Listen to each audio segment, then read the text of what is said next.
Good evening. Can you imagine if we had to put ourselves together?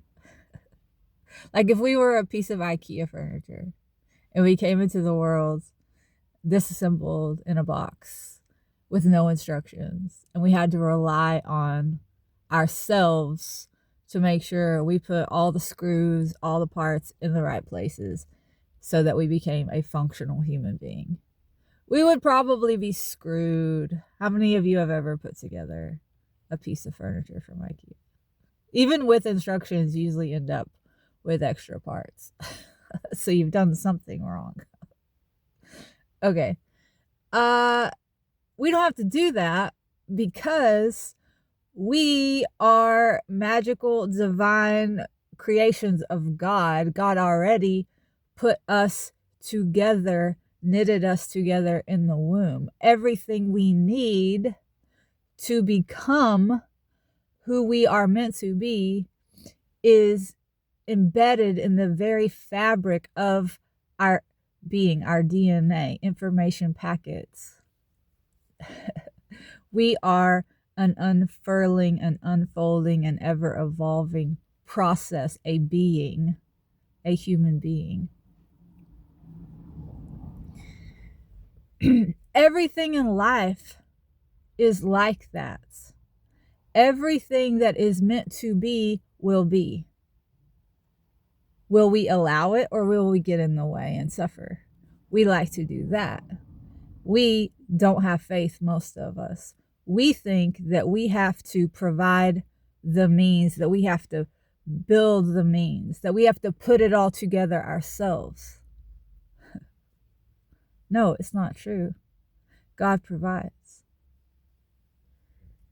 I often have people ask me how I support myself, how I live the lifestyle that I live, how I'm able to travel and see things and live a life of freedom. How do you do that and also have enough money to feed yourself or clothe yourself? And I like to say, manna. I'm not eating a bread like substance that falls from the sky, but I'm eating. I pay attention. I use my instincts. That's what God has given us. He's given us a brain and a heart and a guts so that we can know what to do at any given moment to end up in the position that we need to be in to survive, and not just to survive, but actually to thrive. You can do that. You don't need to rely on a government, on a dollar, on a system for a handout. And you may say, well, I'm not on welfare. Everybody who is infantilized by and dependent upon the system is on a sort of welfare, because it can be taken away from you at any time. There are things that you must do or not do to be able to participate in the system that is meeting your needs.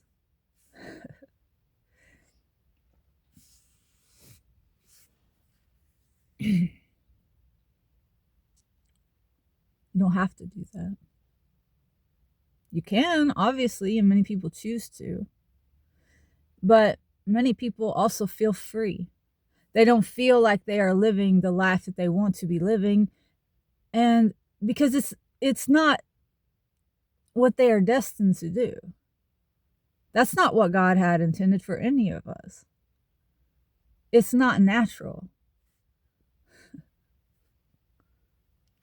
I mean, it's happening, so you can make the argument that anything that happens is natural. But what I mean is that what man has created, what we are currently participating in, this matrix, is not in line with natural law, and that is evident by the fact that it is destroying nature. It is destroying life, the very life that we are a part of and dependent upon. So that is unnatural. That is ungodly. That is not sustainable. But if we would only have faith and recognize that everything we need to do to be provided for will come into our awareness as we need to become aware of it. If we will get still and pay attention, go inside, listen to your instincts. I once had a person say to me, who clearly was very curious about my lifestyle and perhaps might be interested in living in such a way. Free.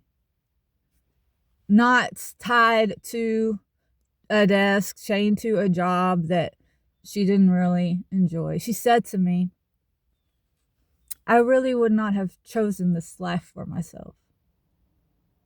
But I feel that I must be grateful. Because you see, this person had inherited a company that her father had started. And she was carrying on her father's legacy. She really had no interest in that particular industry, but it gave her a sense of stability. Even though that's an illusion, because that's not guaranteed. The market could crash at any time. Her industry could be dissolved. It could be gobbled up by AI, as many industries are going to be. And then her entire life, which has been built upon relying on that system, that industry, which she doesn't even care for, that thing she has given her life over to, it's gone, and then what? Everything she's become attached to, dependent upon, identified with is also gone. And then there's a crisis. And many people will be facing a similar crisis, a crisis of that sort in the very near future, because most of the system is going to be coming down around us. The system that people are addicted to, identified with. And really, it's the best thing that could happen to us. It's our only hope to find our way back to our instincts, to God, to living the lives that we were meant to live, our destinies. God has put it inside of us, just like every other part of our being. If we had to put ourselves together, we'd probably end up with arms growing out of our head, you know? But thank God, that's not on us. And none of it is. What's on us is to obey, to listen to the instructions that are inside of here. That will lead us to the kingdom.